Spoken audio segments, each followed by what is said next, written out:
In the autumn of 1862, just days before his wedding, 32-year-old Leo Tolstoy, already a published writer and aristocrat, made a decision that would shape his marriage for the next half-century.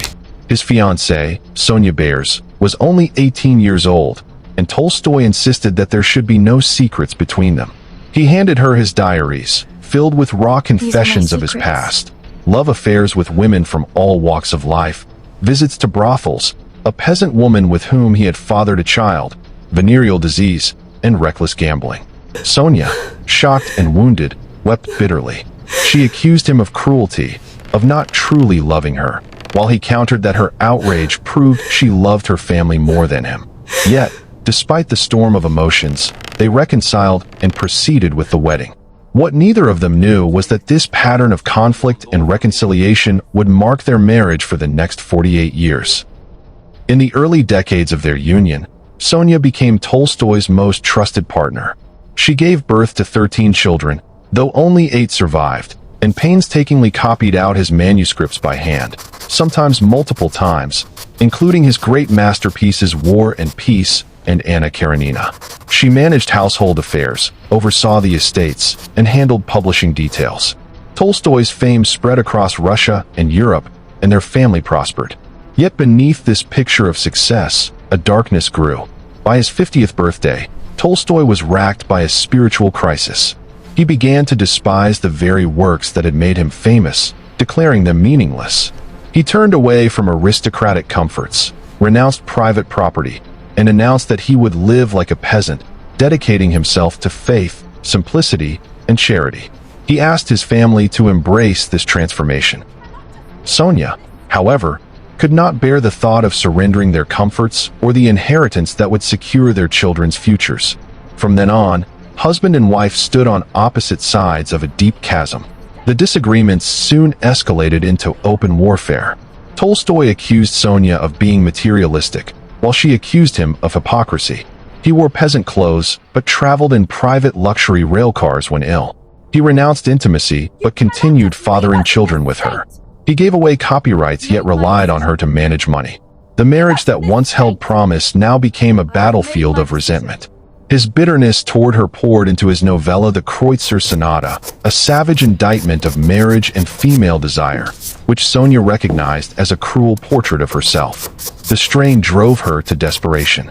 In 1894, she attempted suicide by walking into the snow, hoping to freeze to death, but was rescued. Twice more she tried to end her life, and twice she was pulled back. The cycle became agonizingly familiar. Tolstoy's coldness, Sonya's despair, a dramatic confrontation, followed by a fragile reconciliation that soon shattered again. Their domestic life grew increasingly suffocating.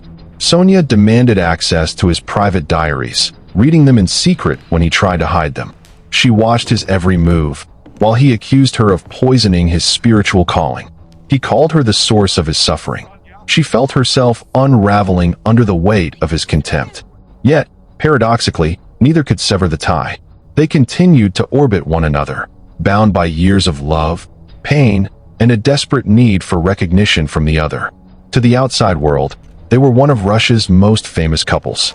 Inside their home, they were locked in a torment neither could escape. The tension only deepened with age, until it finally exploded in 1910. One night in late October of that year, Tolstoy fled. Accompanied by his doctor, he slipped out of the house in the dark, trembling with fear that Sonya might discover him. He boarded a train, determined to leave her for good and live his final days in peace. When Sonya awoke to find him gone, she was distraught. In despair, she hurled herself into a pond in another suicide attempt, only to be saved once more. She then wrote letter after letter, promising to renounce luxury, to be spiritual, to love him unconditionally, if only he would return. But Tolstoy's flight became headline news across Russia. At every train station, crowds of admirers, reporters, and onlookers mobbed him. The escape he had craved dissolved into public spectacle. Exhausted, freezing, and gravely ill, Tolstoy collapsed and was carried to a station master's cottage in a small village. There, in November 1910, Leo Tolstoy lay dying. Sonya rushed to the village, but her husband refused to see her. She was left outside the cottage, staring through the window, watching him slip away. Only when Tolstoy fell unconscious was she allowed in.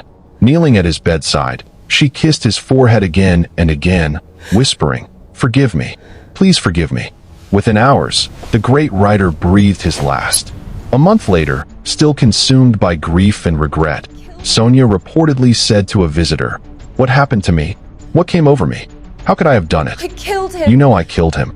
Their story endures as a haunting portrait of love bound by truth and torn apart by truth, a union that created greatness but also unbearable suffering, an eternal struggle between intimacy and freedom.